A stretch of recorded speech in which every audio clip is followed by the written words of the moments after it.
If you want to get your music heard, then you definitely want to learn how to tap into big artist features. And I'm going to show you over 2 ways how to do that, and then at the end, how to get a big artist feature for free, so you're not going to want to miss this. My name's Chris from Smart Music Business, also known as the Artist Manifest. I have over 500,000 monthly listeners on Spotify, and my biggest song has a feature in it. So I totally understand if you're trying to get big artist features, that's a massive strategy to get your music heard and out there, because you're tapping into their fan base. You're tapping into their social proof, into their network. And so the way you do this, you can do it a bunch of different ways. The first way is you just hit them up. Okay, you hit them up, you find out their booking agent's contact, their managers, you DM them personally on Instagram or Facebook or even LinkedIn, and you hit them up and you say something like, hey, my name's Chris, also known as Manifest. I'm a whatever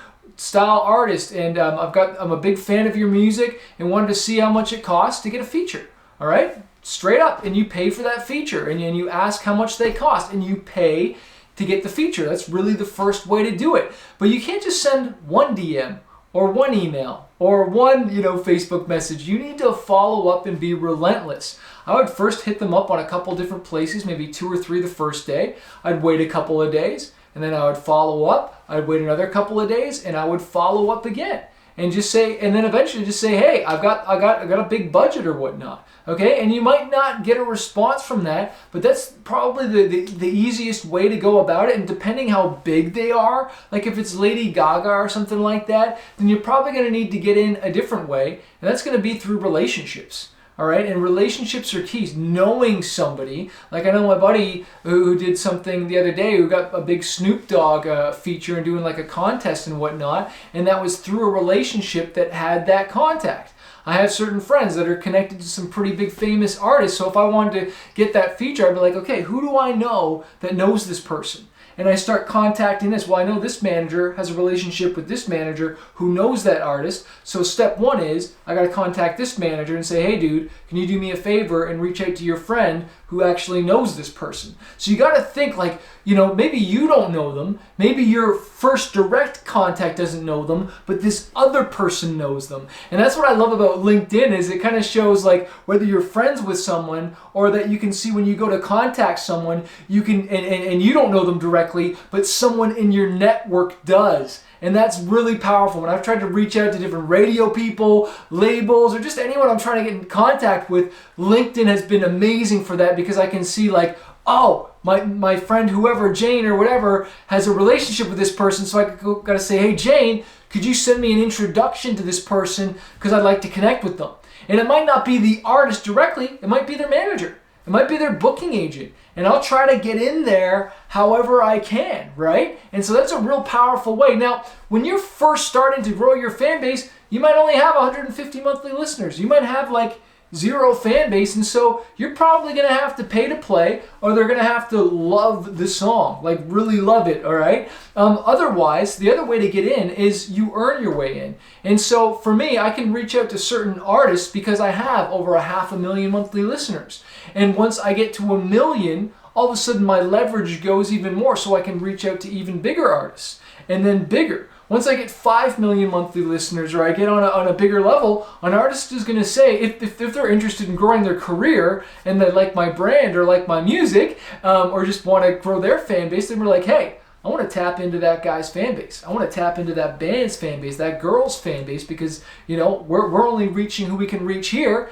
and we want to tap into there. I'll tap into another 1 million monthly listeners, another 10,000 monthly listeners, whatever your numbers are, they're at. So if you're at like a few hundred monthly listeners, shoot for people who got 1,000, 2,000 until you've got yours up to there, and then start reaching out to bigger, and then bigger, and then bigger, and then bigger, and you're freaking killing it, okay? Now, I coach a lot of this stuff in my Fanbase University program. Make sure you go to fanbaseuniversity.com so I can coach you, but I want to give you the last tip here on how to get big features, and you're going to freaking love this, and this is going to be so easy to do.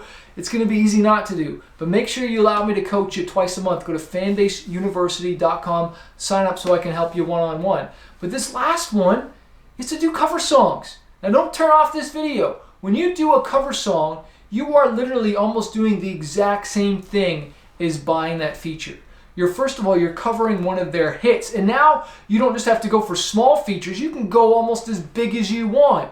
You know, whether it's Elton John, whether it's, you know, Ozzy Osbourne, whether it's insert Katy Perry, insert Taylor Swift, whoever your big famous artist is, by you doing a cover, you are literally tapping into their fans. Now you have a song that you covered by, and now you can use that video, that song, and you can promote that video to Taylor Swift fans if it's a Taylor Swift cover.